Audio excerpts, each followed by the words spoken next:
I'd like to welcome you to the Museum of Fine Arts Houston. I'm Caroline Gazer. I'm the Chair of Learning and Interpretation here, and I'm very pleased about the continued partnership that we have with Houston A+, closely involved in their innovative mobile school program, A+UP in the Museum District, and of course a three-way partnership here on the speaker series with Chevron, MFAH, and Houston A+.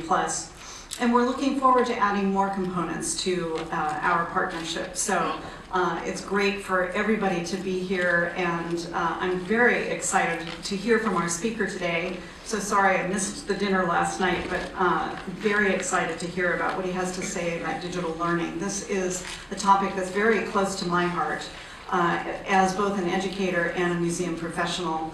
I arrived here fairly recently in April, and before that I was at the Cleveland Museum of Art, part of the head of a program where we introduced digital technology to the museum to attract particularly families and people who didn't always feel like the museum was a place for them.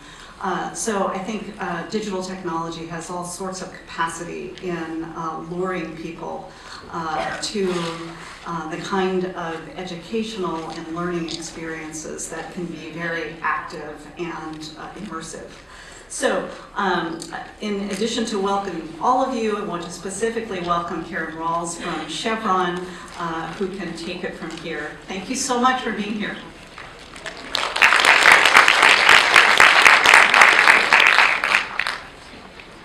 Good morning and welcome to the A+ Challenge Speaker Series. This is Chevron's 6th year in sponsoring this great series, and today you will hear from Tom Vander Ark, a distinguished educator, a national advocate on education and innovation. So hopefully your think tanks are open and you're ready for an engaging session. So I'd like to introduce Dr. Scott Van Beck, Executive Director of A+ Challenge. Thanks, Karen. Thanks, Caroline. Good morning, everyone. So before I turn the program over to Tom, I just wanted to give everyone a quick update on the work of Houston A+ Challenge. So as many of you know, we work daily in traditional schools, primarily in a 4th grade, 9th grade range. We work primarily with principals, literacy, and numeracy teachers. We've also become engaged in a parent project with Pasadena Independent School District. We're learning a lot about the power of student achievement once parents are activated into the work. But what we've probably been most known for the last 2 years is we've launched our own school, and we've launched a partnership school. The school that we own is right here in the Museum District, A+UP Museum District. The partnership school is with Neighborhood Centers, and it's over in Ripley House with Ripley Middle School. And just very quickly, I want to give you an update on the work of A+UP, because I think it connects very well with what Tom is going to talk about this morning. So the design imperatives of Houston A+UP are basically 5. So one, when we started to design the school, we emphasized the importance, especially with 11, 12, 13-year-old young folks, the importance of building skills before the driving of content. And so if you visit A+UP, you'll see a lot of work in the area of reading, writing, and problem solving. But we don't forget about content, but we work that content through the skill building, which I would argue is almost reverse of what a lot of traditional schools do these days. Second imperative is that we believe in a personalized, self-directed learning experience for all students. Now that's easy to say. I will tell you it is probably the most difficult imperative to get completed because we have trained a generation of students to look at the adults in the classroom for the answers. So we're doing well, I think, in that area here in the museum district.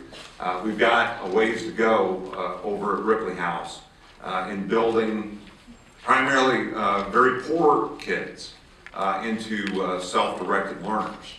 But it can be done, and it will be done. The third, connected with that personalized self-directed learning, is a whole piece on online resourcing. What you see A+UP students being able to do and learning how to do is to access their own learning anytime, anywhere around the world. And I know Tom's going to talk about that a bit, how we need to sort of get out of the textbook generation and understand that a student's learning should not be controlled by a human resources department in an independent school district. Because right now, honestly, my children, your children, the kids you care about, have access to the best teaching, the best curriculum around the world. And that's awesome. The fourth imperative is a mobility to the school. So if you're in the museum district, you'll see A+uppers trekking around with their backpacks into museums, out of museums, onto trains, to downtown, because one of the things that we have noticed is that there has been, whether it's intentional or not, an isolation of many of our schools away from our areas with the most social capital. And to us, that doesn't make any sense. Houston is a vibrant social capital center. Our kids, whether they be rich, middle class, poor, should have access to those social capital areas. So that's the fourth imperative. And finally, the fifth imperative, and actually it didn't start out as an imperative when we launched the school, but it has become so important. And it is the relationships that have been built. The relationship is not built between the student and the teacher. The relationship that you will see in the A+UP schools is a relationship that's been built between what we call a learning coach and the family. So right now, here in the museum district, our families have the ability to go into their child's work real time, take a look at what's going on in their educational lives at any point, because it's all online, it's all accessible. And you want to talk about a powerful moment when a 12-year-old boy is sitting in a museum trying to finish an essay, and along comes a message from his mother. You need to finish that essay and get that turned in to that learning coach. That happened about 6 months ago, and it blew the young man's mind, trying to figure out how his mom knew what he was working on, right? But that's the ability that we have, and those are really what we should take advantage of. I'm really excited to hear Tom's remarks. He's going to make a few remarks, and then we're going to move to the table and take some questions and answers, and I think it's going to be a very informative and fun hour and a half or so. So without further ado, it's my pleasure to welcome to the podium Tom Vander Ark.